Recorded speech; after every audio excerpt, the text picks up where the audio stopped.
안녕하십니까. 713 게임입니다. 참 우리나라 장이 위치가 애매하게 되어 있습니다. 그 말 뜻은 지금 나스닥이 이거를 하락했다, 뭐 폭락했다 이렇게 받아들이기에는 사실 좀 그렇습니다. 어차피 지금 미 국채도 보면 그렇게까지 뭐 이렇게 해야 되나.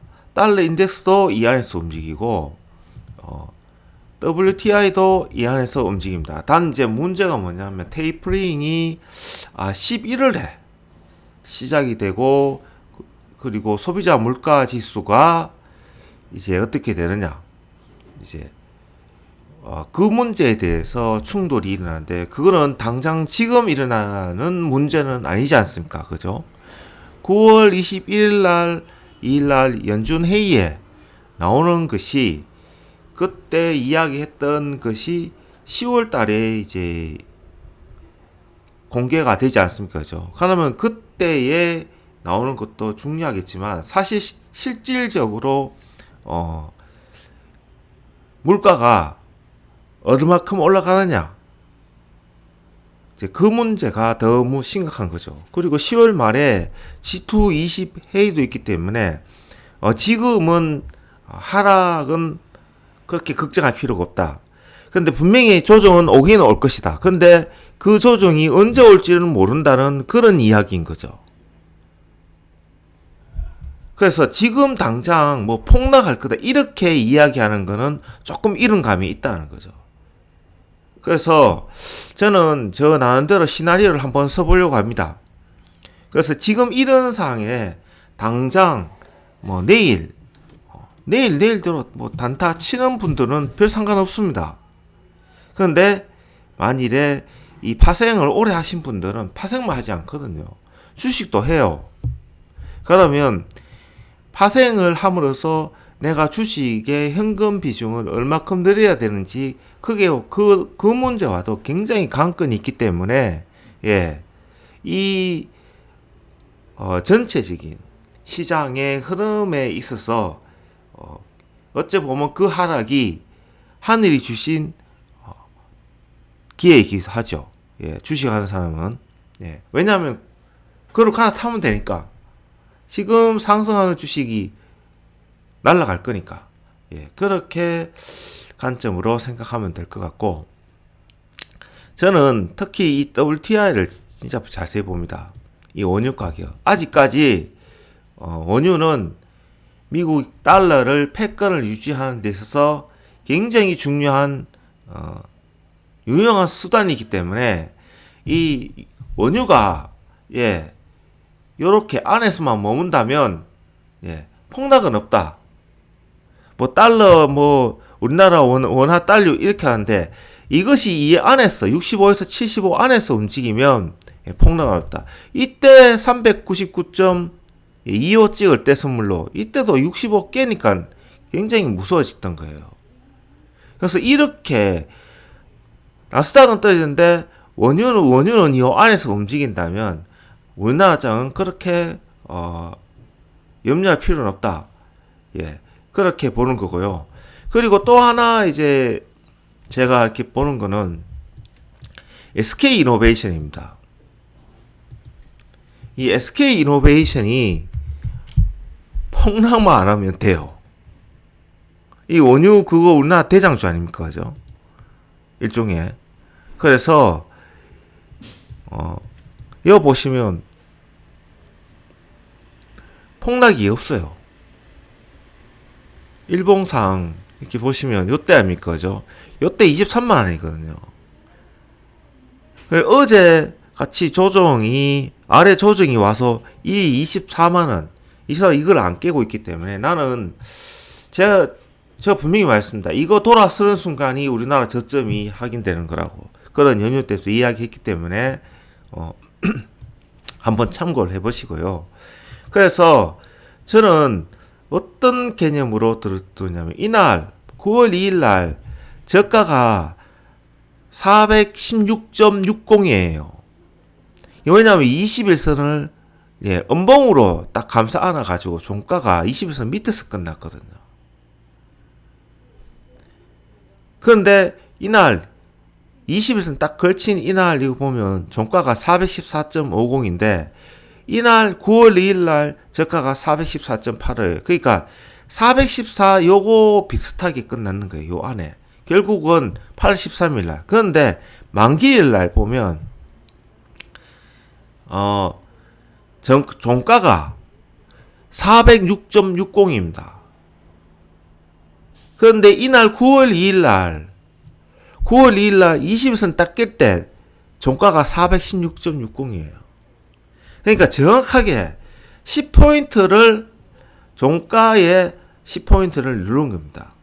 그러니까 외국인이고 기관이고 이렇게 어떤 특정인 날 기준선에 이거 21선이잖아요.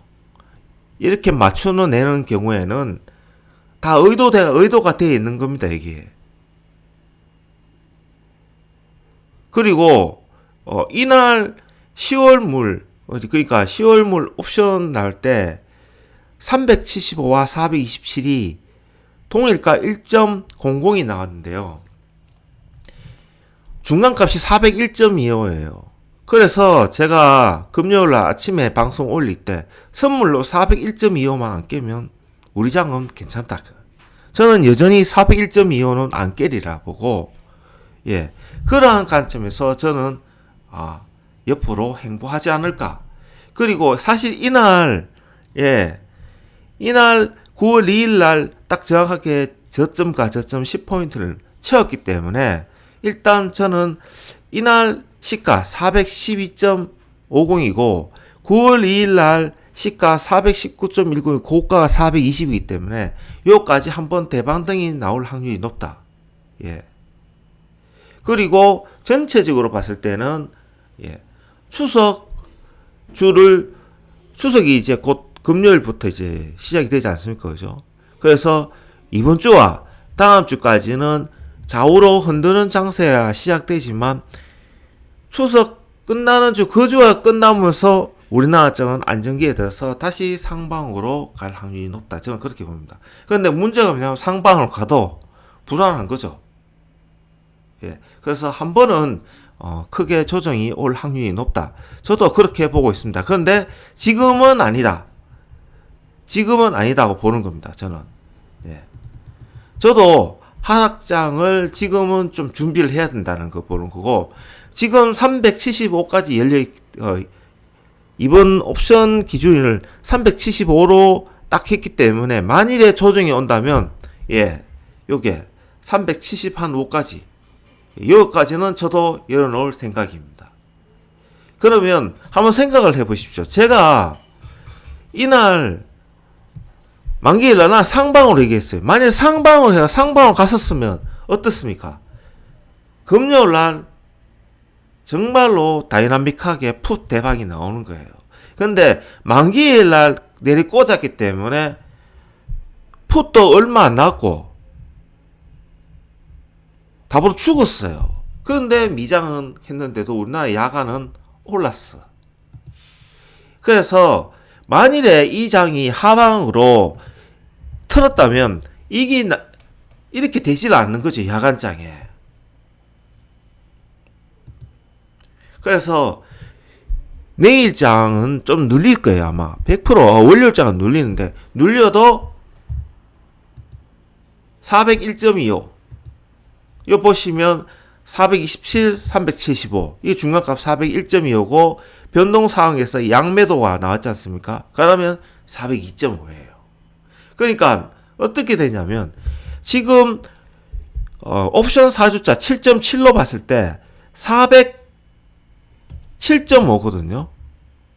중간값이. 그러면 407.5를 깨면 405, 그 다음에 402.5, 401.25입니다. 지금. 그러니까 401.25만 깨면 이 장은 되돌아요. 되돌릴 확률이 상당히 높아요. 되돌려서 420까지 갈 확률이 높다는 거죠. 그래서 중요한 거는 월요일장입니다. 월요일장. 월요일장이 우리나라 장이 어떻게 설령 하락이 하더라도 어떻게 장이 대응이 되는가. 지금 신규 상장된 뭐 카카오뱅크나 크래프톤에서 대량적으로 공매도가 나왔기 때문에 이 장이 나왔는데도 뭐 그렇게까지 외국인들은 그거 빼고 나면 이게 마이너스 됐지만 실질적으로 다른 종목들을 지금 매집하고 있다는 거거든요. 지금 그러니까 갇혀 있다고 보는 게 맞아요. 저는 400에서 그냥 쉽게 400에서 요게 420 사이에 일단은 갇혀 있다고 보는 거고, 그리고 추석 그 주가 다음 주가 지나고 월말로 지나면서 분명히 반등성이 나올 거다. 자, 그렇게 보는 거고, 만일에 401.25를 깨면 392.5까지는 열어놔야 된다. 이날 9월 9일 날 시가가 412.5 정확하게 중간값이 딱 걸쳐가 있기 때문에 이렇게 되면 밑으로 20포인트 392.5 그리고 9월 10일 날 기준일 날 402.5가 동일값 402.5 중간값이 됐기 때문에 그러면 412.5 402.5 392.5 이렇게 되는 겁니다. 그러면 392.5가 딱 되는 순간 그때가 저점이구나. 그럼 그때는 확실하게 콜 들어가야 된다는 거죠. 그런 겁니다. 요때와 이런 장면 똑같은 연출될 겁니다. 그래서 일단은 월요일 날은 한번 보는 것이 맞는 거죠. 장이 어떻게 될지. 지금 바이든하고 시진핑하고 굉장히 전화한 경우 장을 좋게 만들고 있거든요. 좋게 만들고 있어요. 그 이슈가 애플 때문에 지금 이게 떨어진 거 아닙니까? 그래서 저는 그렇게까지 어둡게 보고 있지는 않습니다. 지금 어둡게 보고 있는지 아는데 만일에 올라간다면 그때부터는 조심해야 된다. 그래서 지금 당장 떨기에는 시기적으로 안 맞다. 떨어진다 해도 392.5 만일에 401.25만 지지가 된다면 갇혀있는 장이 될 확률이 높다. 일단 그렇게 결론을 내리고 한번 월요일 장을 한 번 더 지켜보는 걸로 그렇게 결론을 내도록 하겠습니다. 너무 성급하게 판단할 필요는 없다. 그렇게 이야기를 하고 남은 주말 잘 보내시기 바랍니다. 지리산 개미였습니다.